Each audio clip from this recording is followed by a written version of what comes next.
Après quelques semaines passées à Tendo, Jean arrive à se débrouiller en émi. Ce linguiste chargé de recherche pour le CNRS vit en immersion totale chez Julie Vayadimouin. Ici, tout est prétexte pour apprendre et poser des questions. Parce que tu vois, débrosser un grand tofu, c'est hianya. Hianya. Comme un chat à papa, le chat à papa c'est hianya. Tu me débrosses là où tu n'avais pas planté. Hianya. Moi, je pars au champ, je discute avec lui, on fait la cuisine ensemble, on discute dans la cuisine.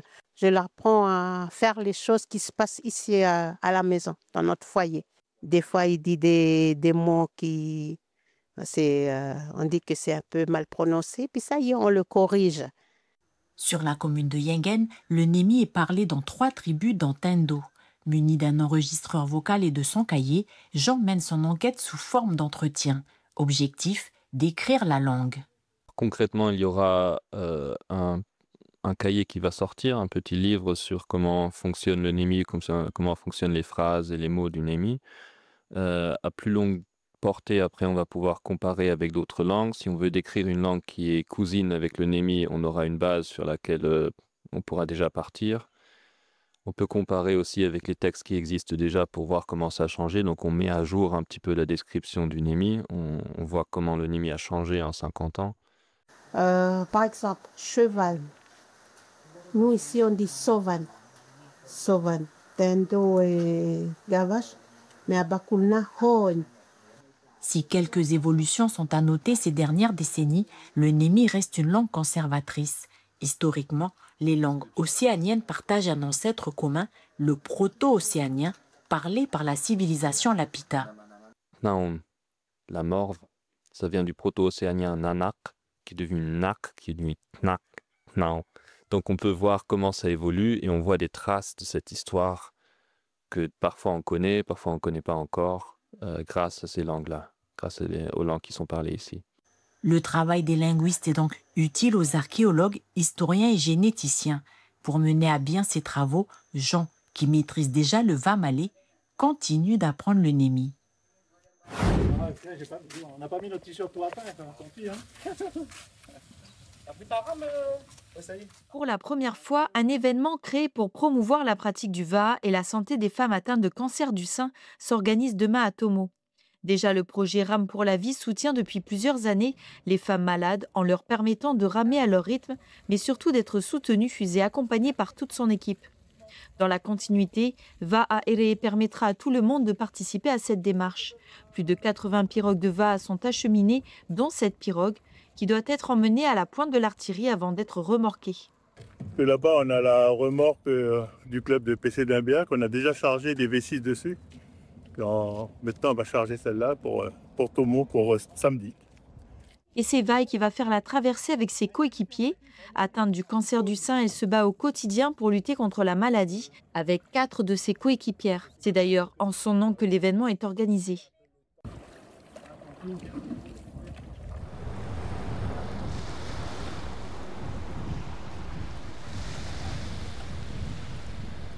Bravant la pluie et le vent, l'équipage arrivera à bon port 45 minutes plus tard, mouillé mais ravi d'être ensemble. Ça s'est très bien passé, on a un très bon pépéro et puis une bonne capitaine et puis des moteurs de ouf quoi. Quand tu fais du VA, tu penses à plus rien. Il n'y a plus de maladies qui tiennent, tu viens même mouiller, tu as vu un peu, c'est pas grave. Je suis atteinte de cancer du sein et puis métastasie. Dans le foie, les poumons et puis j'en passe. Et un petit coucou à toutes ces femmes qui continuent à lutter contre cette maladie. Bon, on sera tous à Tomo et à vous accueillir et puis j'espère que vous serez tous là. C'est un plaisir de les voir ramer avec nous. Et elles apportent leur bonne humeur, leur joie et nous on apporte d'autres qualités. Donc on se complète. Ce sont elles qui portent l'événement, nous on est là en soutien. Et on les aide, mais c'est vraiment elles qui ont fait le gros du travail. Et donc c'est important aussi qu'on soit soutenu et on voit qu'il y a un élan collectif, que ce soit des autres clubs, des institutions, de certaines entreprises privées aussi. Et c'est le début d'une grande aventure. De nombreuses activités autour du bien-être et du sport seront organisées. Il y aura également des initiations gratuites. Après Tomo, Va'aere fera le tour de Nouvelle-Calédonie avec un arrêt à Bourail en octobre et à Lifou en novembre.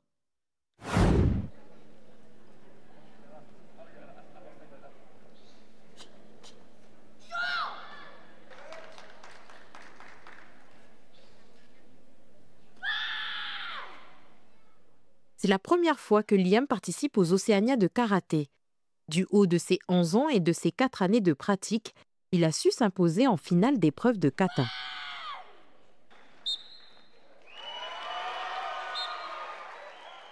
Je me sens bien, j'ai moins de stress qu'au début, car je sais ce que je vaux et je sais que je peux gagner. J'ai déjà suivi un entraînement assez intensif, car je suis partie 2 ans en métropole.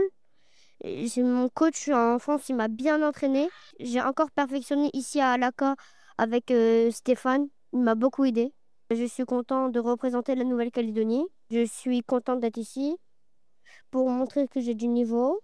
Comme Liam, les Kagous affronteront des karatékas de la région venus d'Australie, de Nouvelle-Zélande ou encore de Polynésie française.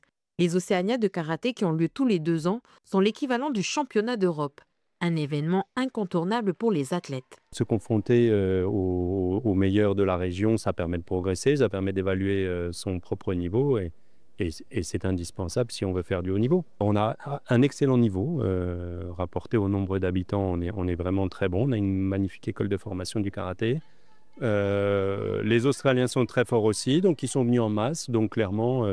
eux sont là pour faire toutes les médailles et nous, on est là pour leur empêcher de faire toutes les médailles et on va y arriver. C'est sûr qu'on va faire des très, très belles médailles. Oui, évidemment, c'est une campagne promotionnelle pour la discipline. Les jeunes sont là, on veut leur donner envie de venir faire du karaté. On veut faire en sorte que les athlètes s'accrochent parce que ça fait des objectifs. Et voilà, et tout ça, c'est pour la motivation des uns et des autres. Combat, démonstration de kata, ce sont 2 journées intenses pour les karatékas. Liam arrivera-t-il à se hisser à la première place du podium? Réponse demain. Les combats reprendront dès 9h à la salle omnisport de Lansvata. C'est ça que tu utilises pour moi pour planter mes patates. Tellement de choses à dire et à montrer qu'il faudrait plus d'une journée avec ce gentleman. Dans cet épisode, Semi a encore bien des savoirs et des histoires à nous partager. Il est temps maintenant de retourner à la terre pour préparer son petit jardin de patates douces. Ok, tu mets du bout comme ça. Après, baramine. Baramine, c'est lourd. Après, comme ça, tu tournes. 2. C'est mis. Oui. Vas-y. Voilà. Pour faire mon champ de patates ici. Donc, l'idéal pour planter Oui. les patates, les tarots, tout ça. Oui, c'est par rapport à la lune, c'est... Oui. 3 jours avant et 3 jours après. 3 jours avant le... La pleine lune. D'accord. Calcule 6 jours, une semaine. 3 jours avant et puis 3 jours après. Oui. Là où tu peux planter. Oui, une semaine ça. Comment on peut arriver à 71 ans et à tenir la baramine comme toi? Est-ce qu'il y a un secret? Il y a un secret. Il y a un secret. C'est quoi le secret? Le secret de la vie. Comment Dieu l'a créé, la création. Le secret de la vie humaine, il dit cela. Parce qu'il a créé tout. La nuit, la journée, les choses pour manger, les choses pour pas manger. Hein? Bon, je suis ça. Moi, je suis ça. Pour ça, le but de moi, c'est pour gagner la vie. Ce n'est pas pour gagner l'argent. Non. Pour gagner la vie, bonne santé. Pourquoi? Parce que je mange ça, parce que j'ai approuvé moi-même. C'est moi qui ai planté. Il n'y a pas de produit, il n'y a pas de choses dedans. C'est pour ça que tu fais attention les choses que tu manges, les choses que tu bois. Pour moi, ce jardin est une salle de sport. Les bras, les cuisses, les mollets, chaque muscle a sa séance de gainage. Bon. Il faut... Le cœur, il soit bien accroché ici. Pas que le cœur, il lâche ici, quand c'est en pente. Ce septuagénaire est toujours en perpétuel mouvement. La maladie a du mal à le rattraper. Cela fait plus de 33 ans qu'il n'a pas poussé la porte d'un médecin. Moi, je n'ai pas d'aide médicale. Je n'ai pas d'aide médicale. Je ne compte pas dans l'aide médicale, moi. Je compte sur moi-même et les médicaments que je bois. Je ne bois pas les médicaments en pharmacie. Moi, j'ai le médicament. Et ma grand-mère l'a montré, et c'est beaucoup ici en Calédonie. C'est ça que je bois. Mes enfants aussi, je bois ça aujourd'hui. Dans ce jardin où tout semble être en harmonie, un nuisible vient perturber sa tranquillité. Mais là encore, Sémi sait quoi faire. Tu regardes, je sais faire une barrière, moi. Tu as fait une barrière avec la haie d'hibiscus? Oui. Après, je plante les maniocs de l'autre côté. Après, les cochons, ils viennent là, dans la forêt, de l'autre côté, là. Donc, ils viennent d'ici? Oui. Après, les pieds de moi, faut faire comme ça, là. C'est tout. La tête va entrer là. Ah, d'accord. Tu entres là, le câble là, il va bloquer là. Ah oui. Okay. Quand il bloque là, il a serré là. Quand il est serré là, les oreilles, il va bloquer, tu ne peux pas sortir. Pour le réveil matin, mes gosses sont partis à l'école. Papi, il y a un cochon. Moi, je prends les fusils, je tire là. Ah, peut-être je tapé 8 déjà. C'est pas gardé tout pour moi. Hein. Toute la maison là, j'ai mangé ce cochon. Tout bon, autour de moi. Pour pas garder quelque chose pour toi, s'il te plaît, partage. Nous terminerons cet épisode en utilisant ce terme « partage ». C'est ce qu'il a fait pendant cette journée, l'histoire de son vécu, son analyse du monde actuel, sans oublier sa foi. Ton objectif, c'est quoi? L'objectif, c'est pour vivre longtemps, 120 ans. Comme ça, je peux partager la connaissance en moi dans les générations qui nous suivent.